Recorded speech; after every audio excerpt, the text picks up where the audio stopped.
I still remember the day I got hired at Marshall and Reed, one of Chicago's top advertising agencies. 8 years of climbing the corporate ladder, pouring my soul into every campaign. My best friend James had been by my side since college, working at the same firm, sharing the same dreams. When our creative director position opened up, I knew this was my moment. I had the experience, the portfolio, and the drive. What I did not have was any clue about the knife that was about to slide between my shoulder blades. Before I tell you how my best friend destroyed my career and nearly broke me, let me know where you are watching from in the comments and hit that subscribe button if you have ever been betrayed by someone you trusted completely. My story begins in downtown Chicago, where the glass skyscrapers reflect ambition as clearly as they do sunlight. At 32 years old, I had established myself as a marketing executive worth watching at Marshall and Reed Advertising. I started as an eager intern, fresh out of Northwestern, survived on coffee and determination, and gradually worked my way up through account coordination, junior marketing, and finally to senior executive. James Parker and I met during our final year of college. We bonded over late-night study sessions and shared dreams of making it big in the advertising world. When we both landed at the same agency, it felt like fate. Our friendship only grew stronger over the years. Thursday nights were sacred for our basketball games with other friends from work. Weekends often meant family dinners, his parents treating me like a second son. We even took our vacations together once a year. A tradition that started with a spontaneous road trip to New Orleans and evolved into carefully planned getaways. Marshall and Reed was no ordinary workplace. The 60-floor building housed some of the most creative minds in the industry, working for clients ranging from Fortune 500 companies to cutting-edge startups. The environment was simultaneously collaborative and competitive. Every successful campaign was celebrated, but everyone knew promotions were rare and fiercely contested. Then came the announcement that changed everything. Thomas Walker, our creative director for the past 12 years, was retiring. The position represented everything I had been working toward. Creative directors at Marshall and Reed not only commanded substantial salaries, but also had the freedom to shape campaigns from concept to execution, handpick their teams, and work directly with the most prestigious clients. The night of the announcement, I invited James over to my apartment to share my excitement. We sat on my balcony overlooking the city, beers in hand, as I laid out my plans. "This is it, James. Everything I have been working for," I said, unable to contain my enthusiasm. "I already have ideas for my portfolio presentation. Remember that campaign concept I developed for Nutritech, the one that increased their market share by 14%? That has to be the centerpiece." James nodded, taking a sip of his beer. "Absolutely. That campaign was brilliant. The board still talks about it." I spent the next hour outlining my strategy for the interview, the projects I would highlight, and the vision I had for the creative department. James listened attentively, offering suggestions and encouragement. "You should emphasize your work on the Hartman Hotel's rebranding too," he said. "That really showcased your ability to revitalize a stagnant brand." "Good call," I replied, grateful for his input. Over the following weeks, James proved invaluable. He reviewed my portfolio presentations, suggested improvements, and even stayed late at the office to help me refine my pitch. "This portfolio is outstanding, Andy," he said one night as we reviewed the final version. "Thomas would be crazy not to recommend you." My girlfriend Lisa was equally supportive. A pediatric nurse with an uncanny ability to keep me grounded, she endured my constant talk about the promotion and helped me maintain balance. "Just be yourself in the interviews," she advised. "They already know your work is exceptional. Now they need to see you as a leader." Catherine Williams, our HR director, had outlined the selection process, portfolio submission panel, interview presentation to the board, and final approval from Thomas himself. The timeline was aggressive, with a decision expected within a month. To strengthen my candidacy, I took on an additional project for Apex Sportswear, a major client considering expanding their contract. I regularly worked 12-hour days, arriving before sunrise and leaving long after sunset. James often brought me coffee, reminding me to take breaks and offering to help wherever possible. The weekend before submissions were due, I put the finishing touches on my portfolio at home. Lisa brought me sandwiches and reminded me to stretch.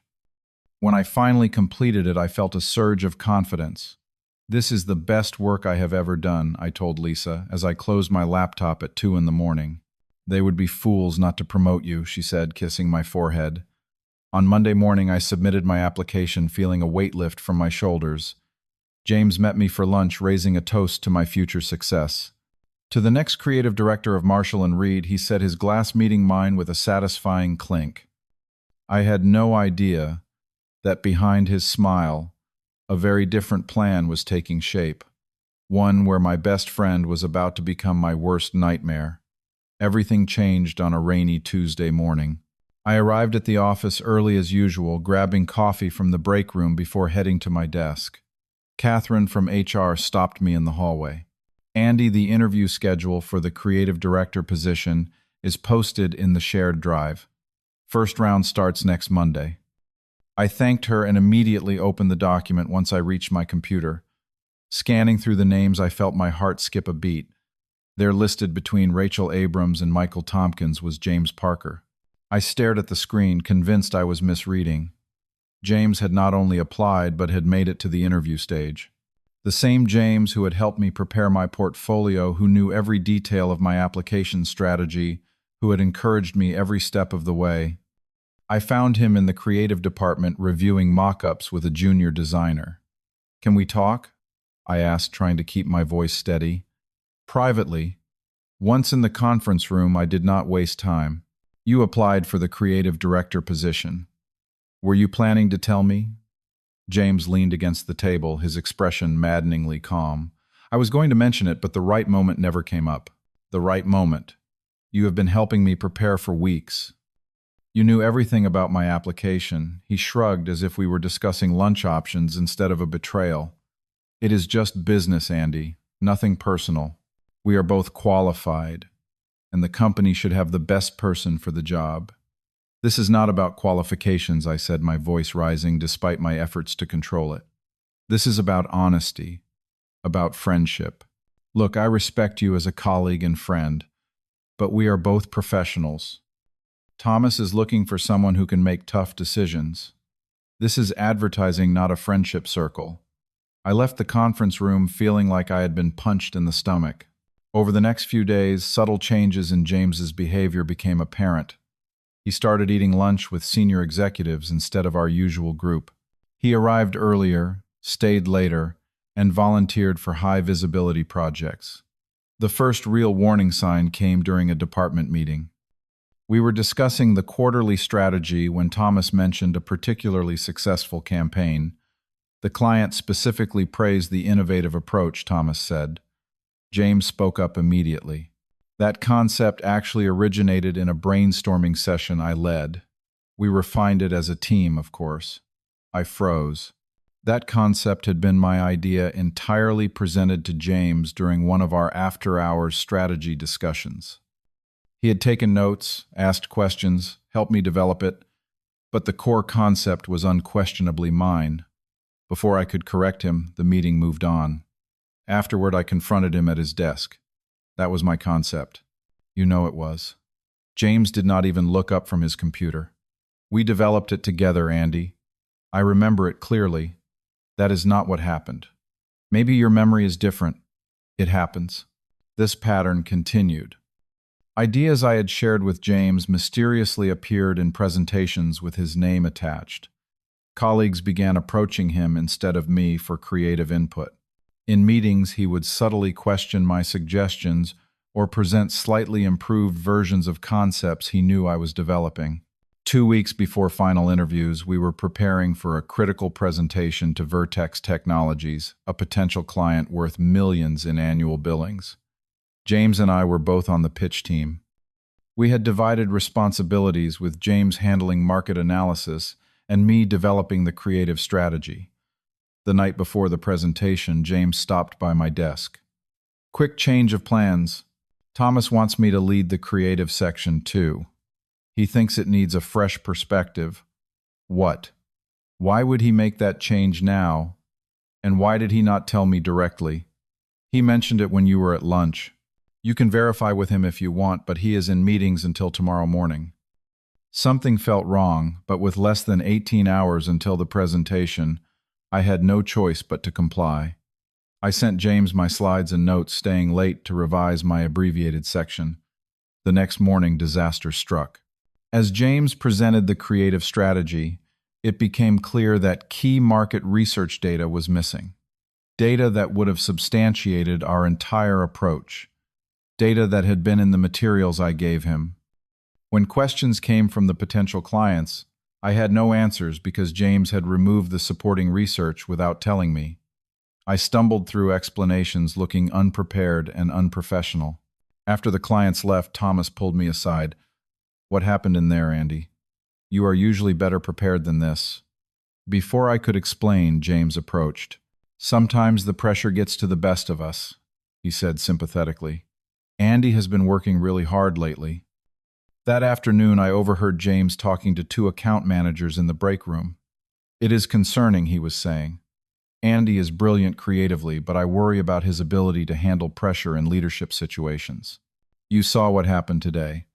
The final blow came when I was reviewing applications on the shared drive and noticed similarities between James's portfolio and mine. Several presentation formats I had developed were replicated with minor changes. Campaign strategies I had shared with him appeared with subtle variations. Even some of my client testimonials had been repurposed. Catherine from HR stopped by my office later that week. "Andy, can I speak with you a moment?" Her expression was carefully neutral. "Of course." She closed the door. "I wanted to give you a heads up. Some concerns have been raised about your recent performance." "What concerns?" "By whom I cannot share specifics, but they relate to the Vertex presentation and some questions about your ability to handle high-pressure situations. I know you are up for the creative director position, so I thought you should be aware before your final interview." It did not take genius to guess who had raised these concerns.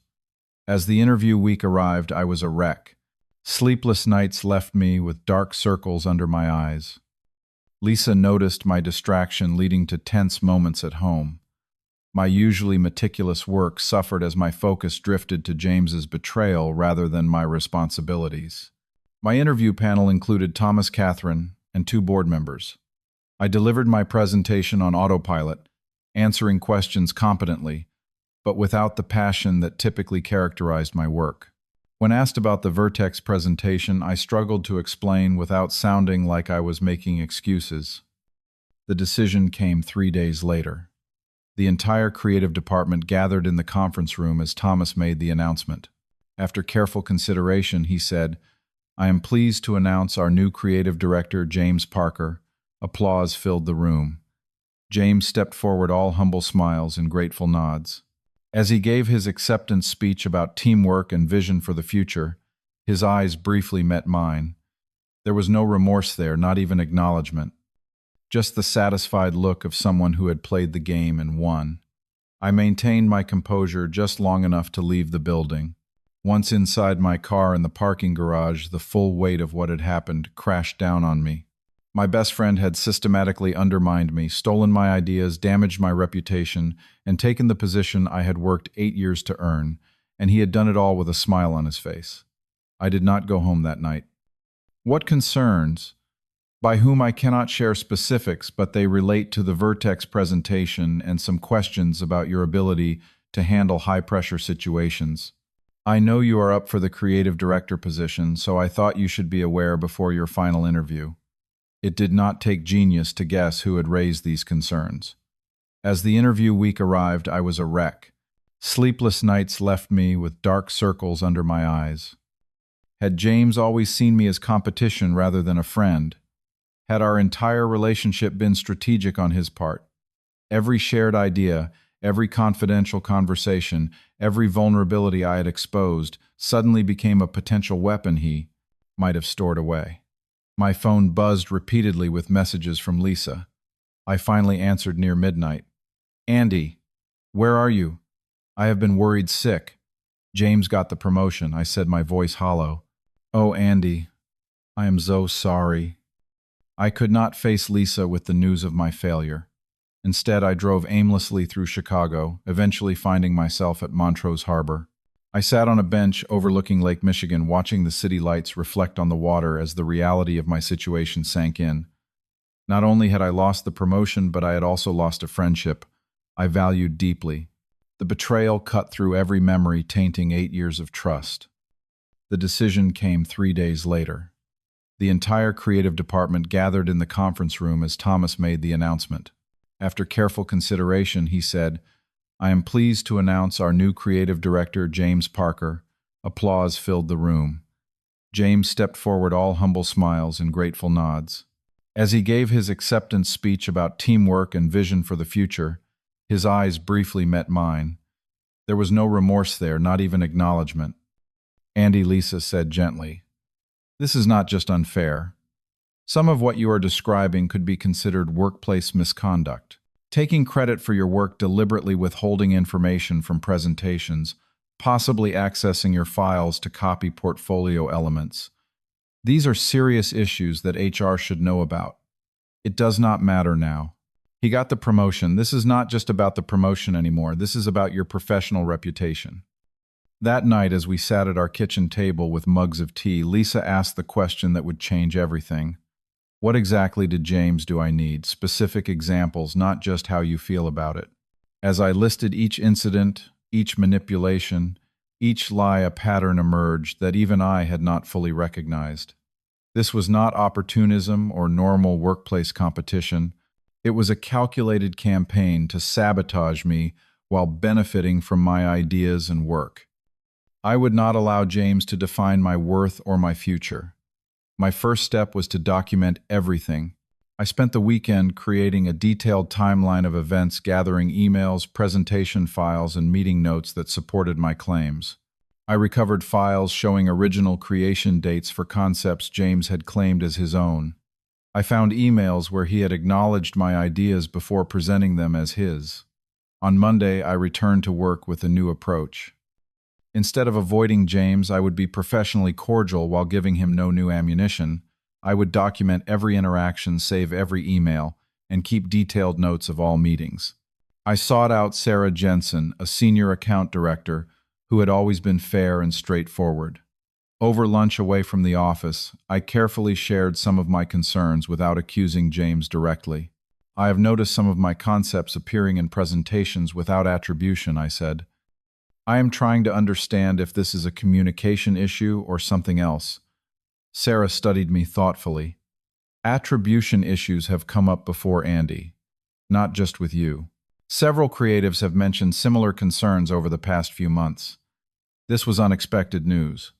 With James specifically." She nodded. "Some of the junior designers have mentioned it, but they are afraid to speak up.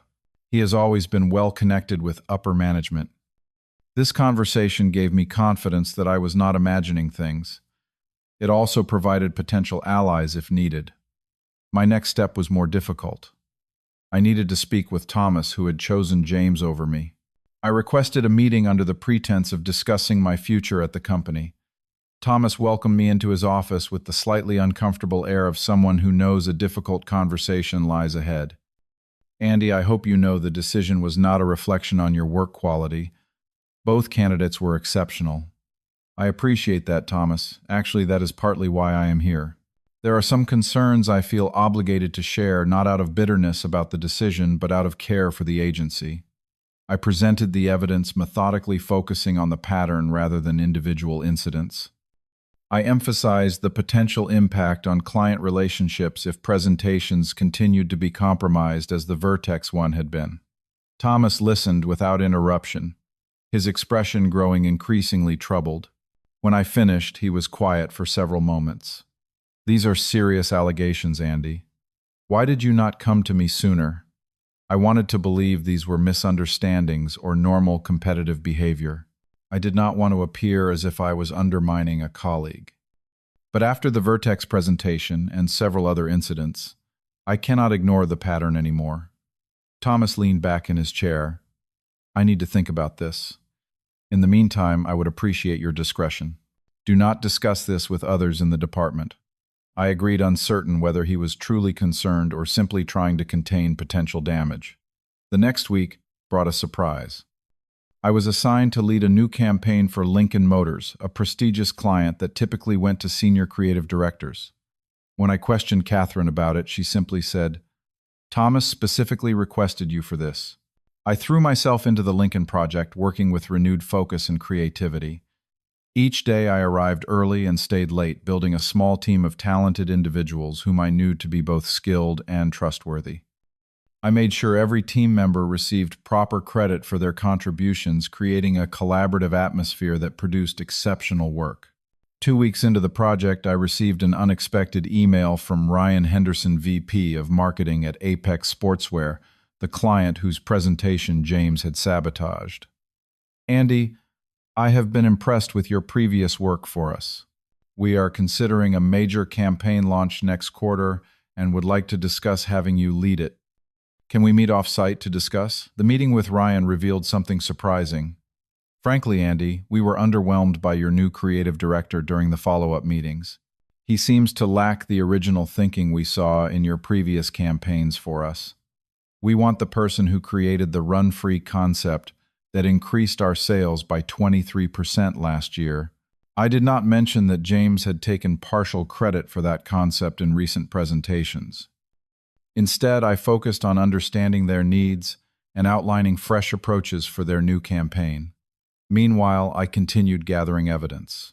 A junior designer came to me privately sharing instances where James had used his concepts without attribution. An account manager mentioned that James had taken credit for strategy documents she had primarily developed. 3 weeks after our meeting, Thomas called me into his office. Catherine from HR was present, along with Barbara Reynolds from the legal department. My stomach dropped. Was I being fired for raising concerns? Andy Thomas began, his expression grave. "We have been conducting an internal review based on the information you provided. We have also received similar reports from several other team members." Catherine took over. "The evidence suggests a pattern of behavior inconsistent with our company policies regarding intellectual property, collaborative work attribution, and ethical leadership." "What happens now?" I asked. "We are continuing our investigation," Barbara said. "In the meantime, all reporting structures are being temporarily reorganized. You will report directly to Thomas for the Lincoln campaign and your other projects." The implications were clear. James was under serious investigation. 2 days later, the situation exploded. I was working late when James stormed into my office, closing the door behind him. "What did you do?" he demanded, his face flushed with anger. "What are you talking about? Do not play innocent. I have been called into meetings with HR and legal for 2 days straight. They are questioning every campaign I have worked on, every promotion I have received. They have emails, files, everything." I met his gaze calmly. "I simply provided documentation of my work and contributions. If that creates problems for you, perhaps you should consider why. This is about the promotion, isn't it? You could not handle losing, so you are trying to sabotage me." The irony of his accusation was almost laughable. "No, James, this is about honesty and professional integrity. Concepts I thought we both valued." His expression shifted from anger to calculation. "Look, Andy, perhaps we can work something out. Co-creative directors. I can make it happen with Thomas. We were friends once. We can move past this misunderstanding." "This was not a misunderstanding. You deliberately undermined me, took credit for my work, and damaged my professional reputation. Those are choices you made repeatedly over months. It was competition. That is how this industry works. Everyone does it, no James. Everyone does not do it. And now you are facing the consequences of your choices." He left my office with a final threat about regretting my decision, but for the first time in weeks, I felt completely at peace with my actions. The following Monday, a company-wide email announced that James was taking an immediate leave of absence while an internal review continued. Thomas would temporarily resume creative director duties. That afternoon, my phone rang with an unknown number. It was Ryan Henderson from Apex Sportswear again. "Andy, I will cut to the chase. We have been so impressed with your concepts for our new campaign that we want to discuss something bigger. Our parent company, Meridian Brands, is launching a new in-house creative agency to handle work for all their subsidiaries. We need a creative director who understands our vision and has a proven track record of innovative work. Are you interested in discussing the position? The salary they mentioned was 40% higher than what I would have earned as creative director at Marshall and Reed. The role would give me freedom to build a creative department from the ground up. Most importantly, it offered a fresh start away from the shadow of betrayal. I accepted their offer to interview, and within 2 weeks I had a formal offer letter in hand. 6 months passed. Fall turned to winter, and Chicago wrapped itself in a blanket of snow and holiday lights. I stood at the window of my new office watching the sunset paint the sky in shades of orange and pink. The view from Meridian Brands was different from Marshall and Reed, but the change had been exactly what I needed. Building a creative department from scratch had been both challenging and rewarding. I simply provided documentation of my work and contributions. If that creates problems for you, perhaps you should consider why. This is about the promotion, isn't it? You could not handle losing, so you are trying to sabotage me. The irony of his accusation was almost laughable. No, James, this is about honesty and professional integrity. Concepts I thought we both valued. His expression shifted from anger to calculation. Look, Andy, perhaps we can work something out. I had the opportunity to recruit talented professionals who shared my values of collaboration, integrity, and innovation. Several of my former colleagues from Marshall and Reed had joined me, including 2 junior designers who had been quietly undermined by James. Speaking of James, his carefully constructed facade had crumbled completely. The investigation had revealed a pattern of misconduct, extending beyond what even I had documented. Last I heard, he had taken a significantly lower position at a small agency in Indianapolis. The experience had changed me in profound ways. I became more discerning about my friendships, recognizing the difference between genuine support and opportunistic networking. My weekly basketball game continued, but with a new group of friends who celebrated each other's successes rather than viewing them as threats. My relationship with Lisa had deepened through the ordeal. Her unwavering support and practical advice had been my anchor during the storm. We were now engaged, planning a small wedding for the following spring. Perhaps most significantly, I had learned to value my own worth independent of titles or external validation. The promotion that had seemed so critical, worth any sacrifice, now appeared as just one possible path among many. My current role offered more creative freedom and better work-life balance than I would have had at Marshall and Reed. I had also learned the power of standing up for yourself in a professional, documented way. By focusing on facts rather than emotions, on patterns rather than isolated incidents, I had protected not only myself but others who had experienced similar treatment. The healing process had not been instantaneous. For weeks after leaving Marshall and Reed, I had replayed every interaction with James, questioning how I could have been so blind to his true nature.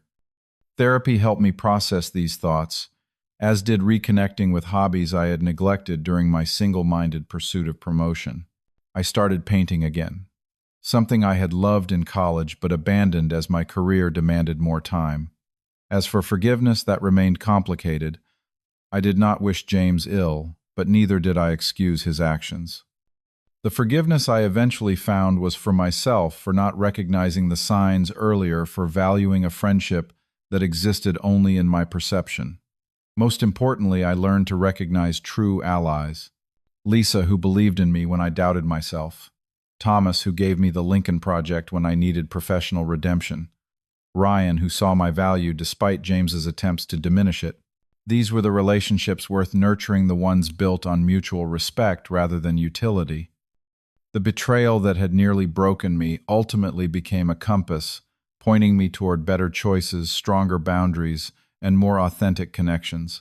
Sometimes the worst experiences teach us the most valuable lessons if we are willing to learn from them.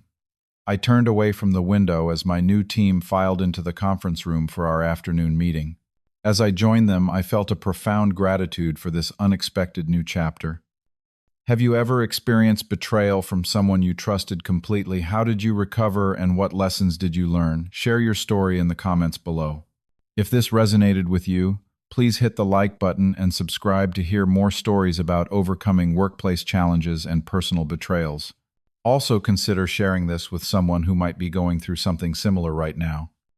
Thank you for listening to my journey, and remember that sometimes the worst betrayals can lead to the best new beginnings.